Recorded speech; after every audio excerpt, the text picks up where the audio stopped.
Hi guys, so in the previous video we fitted a power demand curve, and with this we are done with this first part.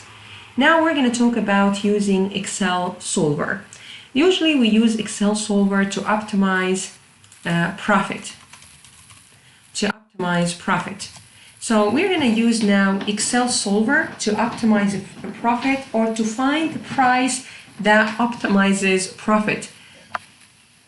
In fact, if you want the truth, it should be to find price that optimizes profit, or to determine. I like the word determine.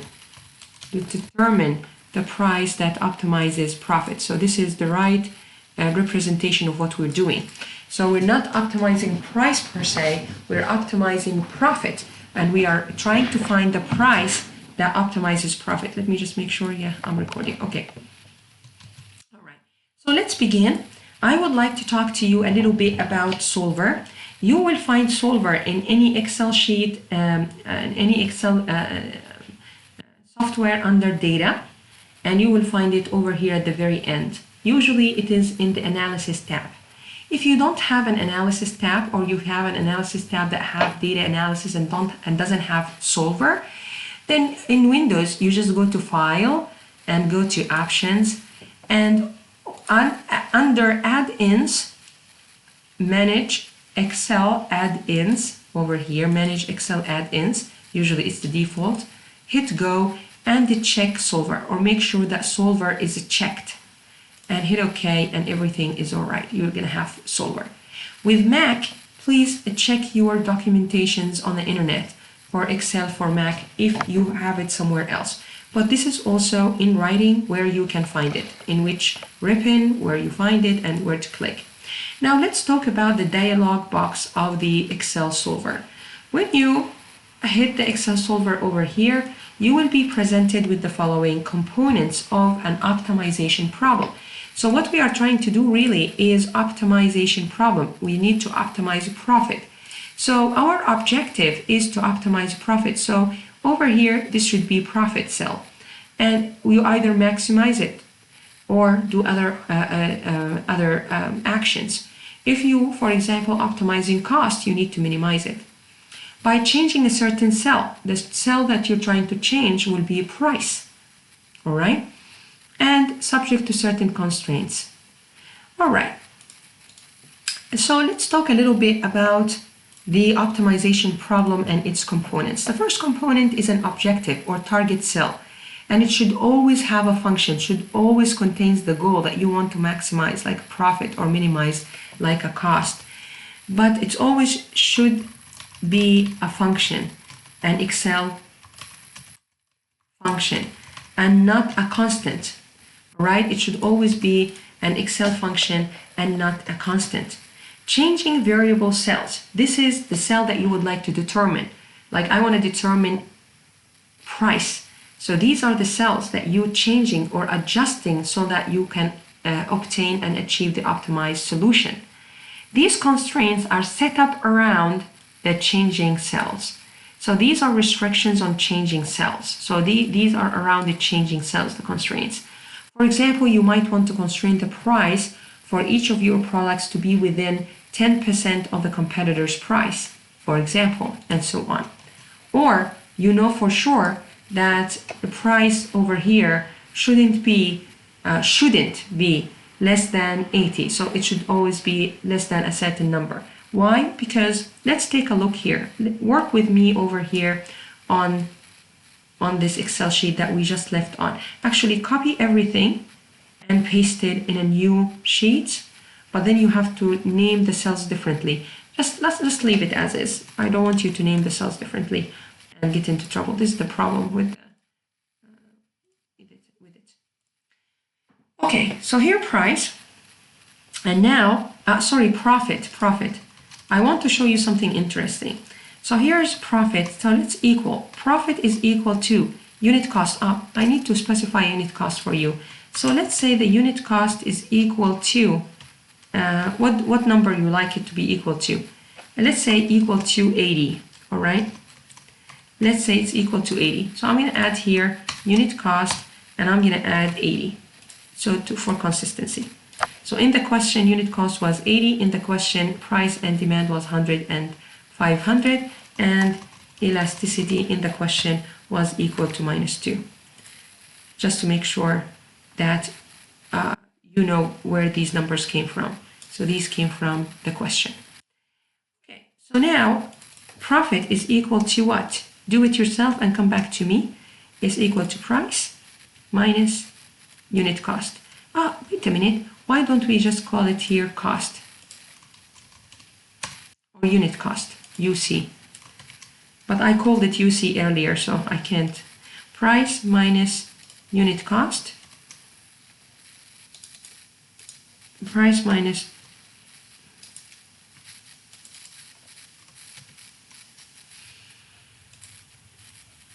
you need these guys. What's happening to my keyboard? Price minus unit cost.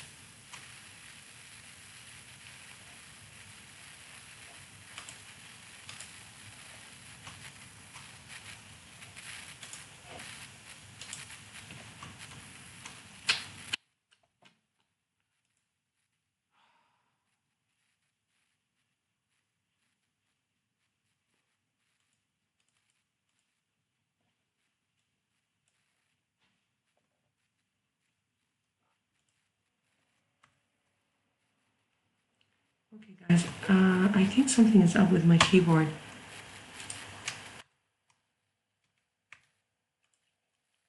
So it's going to be equal to, I'm sorry, I'm going to switch to this sheet and I'm glad that I have it. So it's going to be equal to, here the price was 100, right? So it's going to be equal to price over here, the G9, minus the unit cost, all multiplied by the demand over here, the demand that we found. It's the same as we found it over here. This is for the power curve. This is 60, so it should be A parameter, price times the A parameter, price to the elasticity. So that would be it. Okay, for the demand. So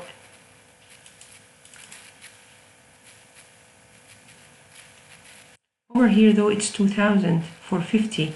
We didn't go all the way to 50, this is 60. So please don't get confused. 90, 80, 70, 60, 1, 2, 3, 4. I am missing 1 over here. So you should be all the way down to 50. 1, 2, 3, 4, 5. 1, 2, 3, 4, 5. You know, this is probably the third time I'm making this video. So this is why I missed out 1 on top. I've been doing this again and again. Okay, so now with we should be fine.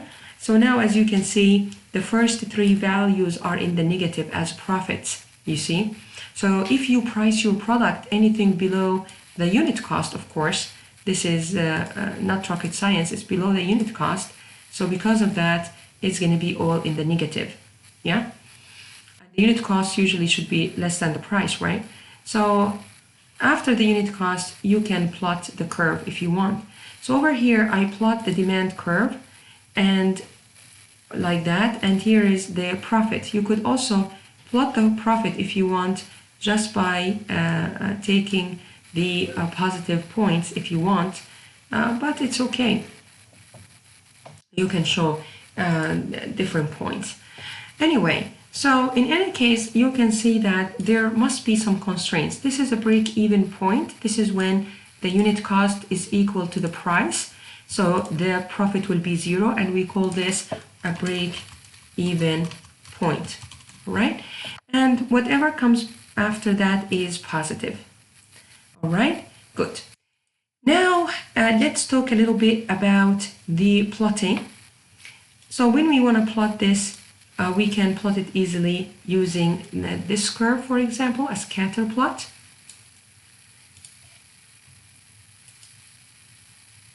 So let's say that you want to just focus. can't I change this?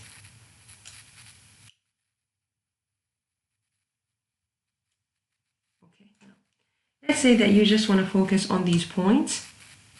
So now you're going to be able to plot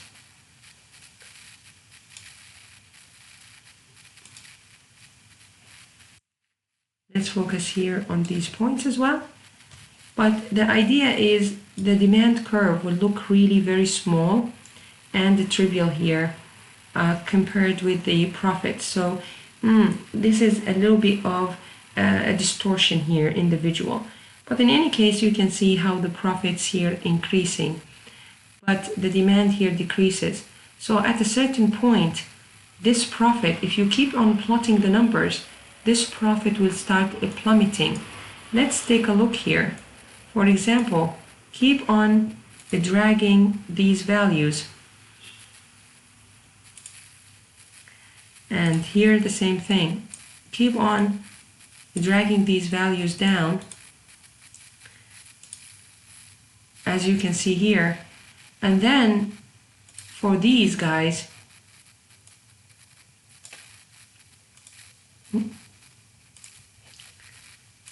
let me show you what's happening now. And let's also plot the demand.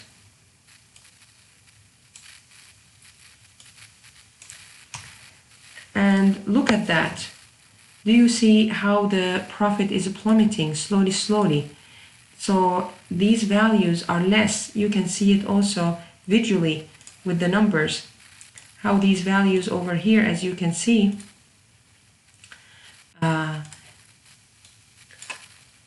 even though the demand, here the demand will start even decreasing, as you can see here. So the demand will start decreasing, and over here it was 15,600, but now it's 15,500.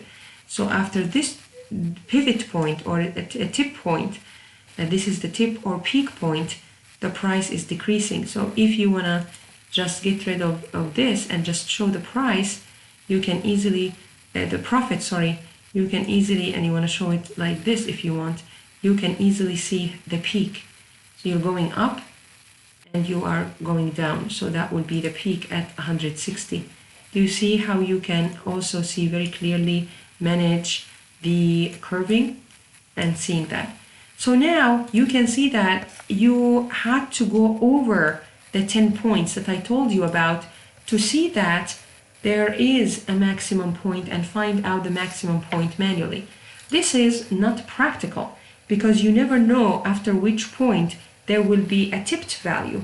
So it is not practical for you, isn't it? So for this purpose, we are going to use Solver. So we're going to use data, we're going to use Solver, and then we're going to tell Solver the objective function is profit. So over here, you add profit. So we had price, we had demand, we have elasticity, we have unit cost. Now we need to put a value for, or equation for profit, which is the price minus the unit cost, all multiplied by the demand. Okay? No elasticity. Now let's talk about what we do with the solver. With the solver, we start with the objective function, which is over here, the profit. Then we need to maximize it. And the changing cell, meaning the cell that we would like to determine, is the price. And subject to which constraint, maybe we would say that price based on our market and based on our competitors or shouldn't be 3 times more than our price. So we shouldn't be in greater than $300. So I just added here this cell, the price, less than or equal to a certain number. It is, let's put it as a 300 and hit OK. As for my case, I already have it. Now the question is the solving method. You keep this checked. And the solving method here, you have 3 different solving methods. And which one is the appropriate one? Over here, I am explaining the solving methods. We have 3 main solving methods with Excel: simplex, GRG, and evolutionary. I rarely use simplex. because with simplex, it's only adding together certain values. So you add together certain values, and even if there is a multiplication, it should be a multiplication with a constant, not with a changing cell. So for example, let's read it very carefully together. A linear optimization problem, this is linear optimization problem, is one in which the target cell and the constraints are all created by adding together terms of the form of changing cell times the constant. Most marketing models are not linear, so we are rarely going to use the simplex. Let's take a look here. Let me close this for now. Over here I have, this looks like a linear, right? Because in a sense it's the price multiplied by demand minus unit cost multiplied by demand, isn't it? If we factor it through. So it's going to be price times demand minus unit cost times demand. But demand is not a constant. As you can see here, demand is a formula, an equation, and it is contains the price, which is a changing cell. So definitely we cannot use the simplex. What is a GRG? A GRG is something similar to the simplex, but in this case we could use a changing cell or a power cell. So over here it's used to solve optimization problems in which the target cell and or some of the constraints are not linear, meaning their multiplication, division, and so forth. So multiplying or dividing changing cells. So this is the changing cell is raised to a certain power or exponential, a trigonometric functions, and so on. So this is what we are going to use in fact in this problem. Because over here we have it looks like addition or subtraction, but also there's multiplication, and it's not a constant, it's not multiplication with a constant. Evolutionary engine, we're going to use it later on when the problems become more complicated, and in this problem it's going to be the objective function will be, for example, a sum of certain cells. And these cells are not the changing cells, but these cells' value depend on the changing cells. So if any of you here with me are in the business communication course and you've done clustering with me, if you remember, we wanted to optimize the sum of distances. And that the function itself was the sum of all the minimum distances. But the changing cell was the centroids. But the objective function have the sum of minimum cells, the sum of minimum distances. So now, with that being said, the sum of minimum distances actually changes as the distance, as the centroid changes. So it is like the objective function is connected to the changing cell, but through a proxy, through a third party, which is a third cell that is connected to another cell that is connected to another cell, but eventually the path will lead to the changing cell. All right, so let's go back here. So we're going to go back to data and solver. Objective function is the profit, it's maximizing, and the changing cell is price. Let's say it should be less than 300. And over here we need to specify the GRG nonlinear, and it's going to solve it in no time and tell us that the maximum price, that the price that achieves the maximum profit is 160, and the maximum profit that we could get is in fact, as you can see, 15,625. This is consistent with the findings that we found a little bit earlier, but because this is actually, as you can see here, this is connected. So now, in terms of plotting it,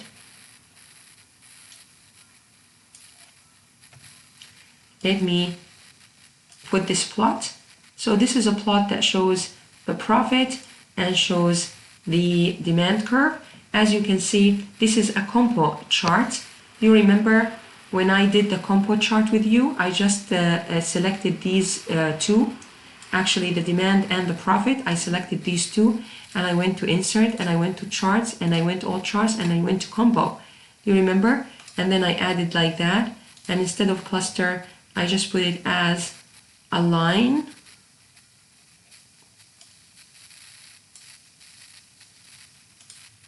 Like that, scatter with line. And over here, if you want to put it as a line or put it as a scatter with line, up to you. Not a big deal. So you can put it like that. Both of them scatter with a straight line, scatter with a smooth line, as you wish. And add a secondary axis if you want for the demand. Because as you can see, this is all the profit. And this is the demand. The profit increases up to a certain point and then it plummets. So here we go. Okay. So this is how we plot it. However, we need to actually specify this as price. So I'm gonna edit this axis and format this axis. Sorry. I'm gonna actually go here and I can't edit this. But I can edit this and add the X series to be this and hit enter and the same edit and the X series. You don't have to specify both of them and now it should be fine. So now we have the price as you can see. So the prices, we started with 110. If you want, you can now format the axes and start not with 0 but start something with 50, for example, if you want. So over here you can start with 50 or you can start with 90 if you want.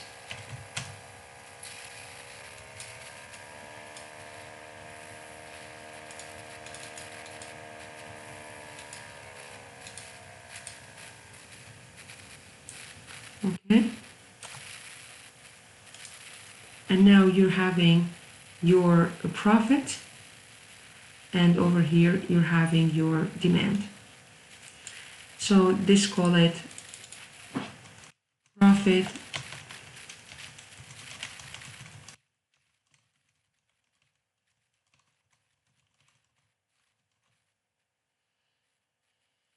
versus the demand curve.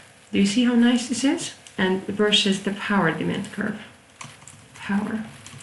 Okay, lovely, isn't it? So over here going up and then again going down. So up to a certain point, which is actually 160, we found it to be. Awesome. Now I will leave you here and I'll see you in the next video.